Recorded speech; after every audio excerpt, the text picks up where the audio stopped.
When I first got out of law school back in 1988, I mentored under a very prominent attorney in Los Angeles who was a longtime resident of the city.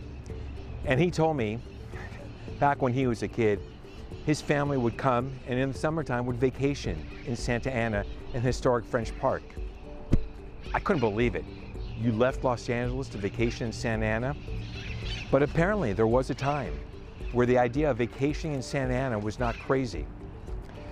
We have to return to a point in time where Santa Ana was and can be a destination city. Look, the same story is told about Detroit. My entire life, Detroit was synonymous with blight. On the verge of bankruptcy, businesses fleeing the city. But in 2013, I met with the governor of Michigan, Rick Snyder, and he told me, keep an eye on Detroit because it's coming back. Sure enough, 2018, 2019, Detroit was voted the second most popular place to visit and vacation in throughout the world, right behind Siena, Spain. How did they do it? Well, the very first thing they did was they took what was old and they made it new. One of the most famous now hotels, boutique hotels in Detroit, was once upon a time an old firehouse, which was converted into one of the most prominent and most inviting destination points in Detroit. We have the potential to do the same thing. I'm standing in front of the old YMCA building, which is now under the control of Mike Hara, a developer who is responsible for bringing OSHA to Santa Ana. The city and the developer need to partner together to get this thing turned into a boutique hotel now, not later. And there are a number of other things we can be doing to making our downtown area vibrant. The city started the process 15 years ago and did remarkable things in the span of 5 years, but things have stalled out and plateaued. Let me give you a few of my ideas of what we should be doing to make Santa Ana a better place and our downtown area very attractive.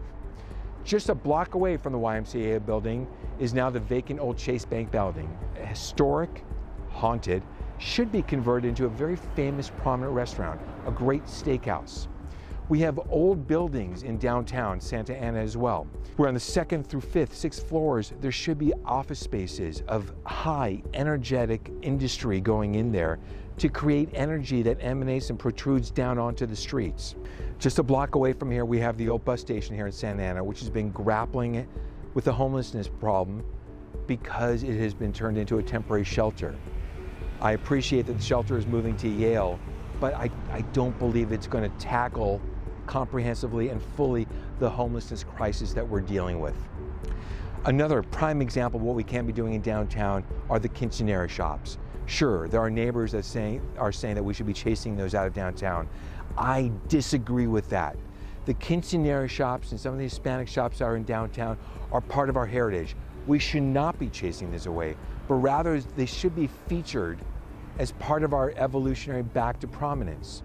So if you were to go to New York in the middle of Christmas time, all the shops, the Lord & Taylor's, which is no longer around anymore, but the Saks Fifth Avenue and other major shops, they decorate their windows for Christmas. We should be working with our quinceanera shops to be converting their windows into art pieces.